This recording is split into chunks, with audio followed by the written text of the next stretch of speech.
Welcome to science का दोस्त subscribers, और जिन्होंने नहीं किया वो कर लो। अबे कर दिया, चल पड़ा। हेलो दोस्तों, आज के एपिसोड में हम एनर्जी के बारे में पढ़ने वाले हैं। तो सबसे पहले एनर्जी को समझाने के लिए मैं एक एग्जांपल लेना चाहता हूँ।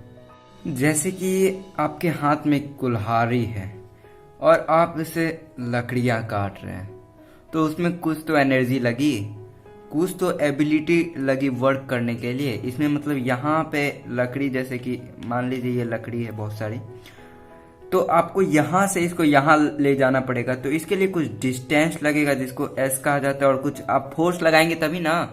जैसे इसको मतलब ये लकड़ी है, ये कुल्हाड़ी है, इससे मैं ऐसे ऐसे मतलब करूँगा तभी ना कुछ फोर्स लग रहा है। यहाँ से यहाँ तक का कुछ डिस्टेंस होगा तो एस है। तो भाई ये मतलब वर्क तो लग रहा है। इसमें क्या हो गया, इसके पास कितना एबिलिटी है वर्क करने का, ये मैन के पास कितना एबिलिटी है वर्क करने का, उसी को तो एनर्जी कहते हैं।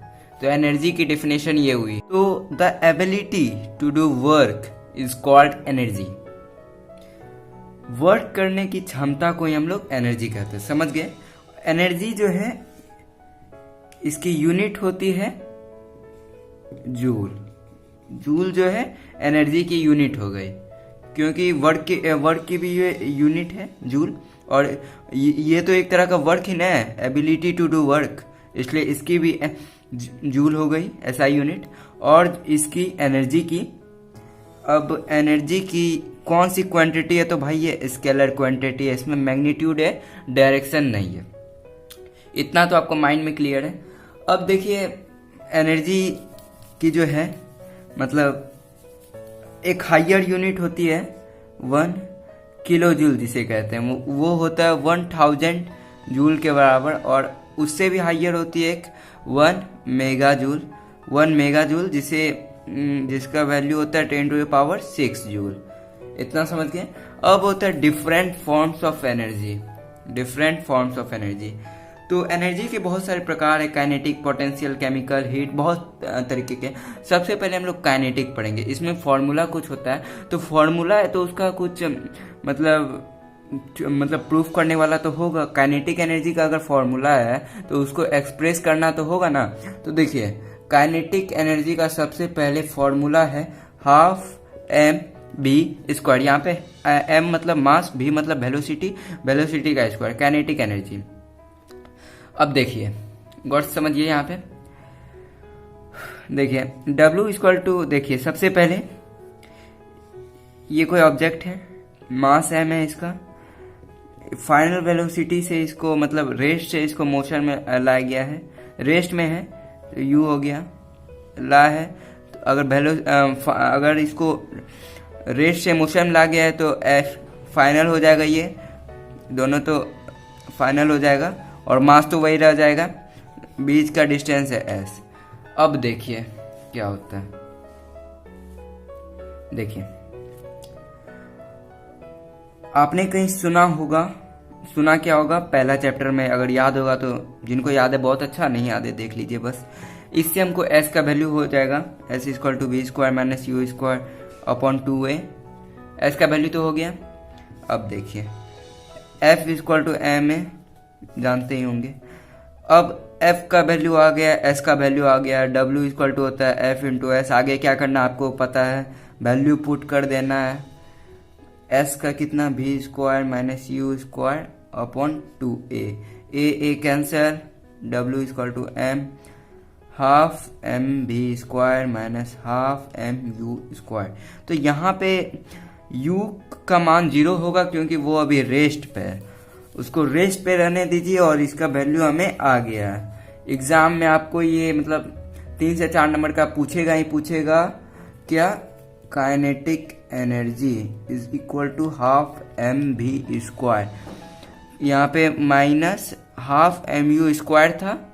आप बोलेंगे ये किधर गया, u0, तो ये अगर ये 0 हो गया इंटू 0 पूरा 0 हो जाएगा, तो ये कैंसल आउट हो गया, तो बचा क्या, 12mv²। इतना क्लियर हो गया।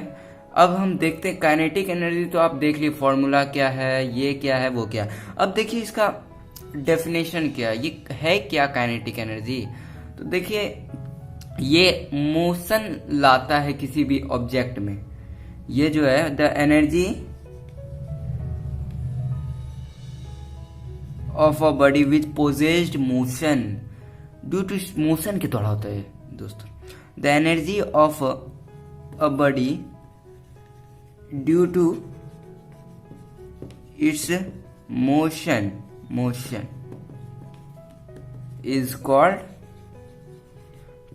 Kinetic energy, is called kinetic energy. इतना मेरे ख्याल से क्लियर हो गया होगा आपके माइंड में कि मोशन अगर सुन ले कि मोशन है तो काइनेटिक एनर्जी में जानते हैं मोशन है। जैसे कि the running motorcycle possesses kinetic energy और the runners possesses kinetic energy. Runners जो है वो दौड़ते हैं स्पीड में, मतलब भाई यार दौड़ रहे हैं, उसमें मोशन है ना, तो काइनेटिक एनर्जी हो गया ना। अब देखिए पोटेंशियल एनर्जी, डेफिनेशन से शुरुआत करते हैं। व्हेन द बॉडी, जब कोई भी body not in motion, motion नहीं करता, then this energy is called potential energy. Kinetic में क्या था कि मोशन कर रहा हो, कोई भी बॉडी मोशन कर रहा हो, भाग रहा हो, दौड़ रहा हो, कुछ भी कर रहा हो पर मोशन कर रहा हो। और पोटेंशियल एनर्जी में क्या है कि मोशन जो है इसमें नहीं करता है, मोशन नहीं होता है इसमें, समझ गए। जैसे कि a bird sitting at a height has only potential energy, मतलब जैसे कि यहां से समझिए ये जमीन है, यहां से कुछ भी मतलब पेड़ है, समझिए पेड़ है, इसके ऊपर पंछी बैठा हुआ है, बर्ड सिटिंग, समझिए ये पंछी है। तो यहाँ बैठा जो हुआ है तो मतलब मोशन में नहीं है ये अभी, और कुछ हाइट पे है। तो जहां ऐसा एग्जाम्पल देखिए और पूछ दे कि ये कौन सा एनर्जी है, तो पोटेंशियल एनर्जी हो जाएगा। मेरे ख्याल से आप पोटेंशियल एनर्जी समझ गए होंगे। अब फॉर्मूला देख लीजिए। Potential energy is equal to mgh। m मतलब मास, g मतलब ग्रेविटी, h मतलब हाइट। जैसे कि यहां से ये वही पेड़ वाला एग्जांपल कि यहाँ पेड़ है, यहाँ बर्ड जो है यहाँ बैठे हुए है, यहाँ से यहाँ तक का कुछ हाइट होगा ना, और इसके पास कुछ ना कुछ मास है और इस पे ग्रेविटी लग रही है mg, और इधर h, mgh, समझ गए। अब चलिए एनर्जी का कंसेप्ट क्लियर हो गया होगा आपके माइंड में। एक क्वेश्चन कर लेते हैं जिससे और अच्छे से क्लियर हो जाए। देखिए क्वेश्चन से 1 kg, h है मतलब हाइट है 5 मीटर और ग्रेविटी है 10 मीटर पर सेकेंड स्क्वायर। जल्दी से इसका आपको पोटेंशियल एनर्जी निकालना है दोस्तों। आपका समय शुरू होता है अब। जल्दी, हाँ स्पीड। जिनका आंसर 50 जूल है वो बिल्कुल सही है, मैथ अच्छी है उनकी मतलब। और जिनकी नहीं है वो थोड़ा समय लेके बनाए दोस्तों, ट्रेन नहीं छूटा जा रहा है घर में। देखिए और एक क्वेश्चन अब थोड़ा गौर से बनाएगा, ठीक। क्वेश्चन ये है कि किसी चीज का मास है 200 kg, पोटेंशियल एनर्जी है 9800 जूल और ग्रेविटी लग रही है उस पर 9.8 क्या, हाँ मीटर पर सेकेंड स्क्वायर।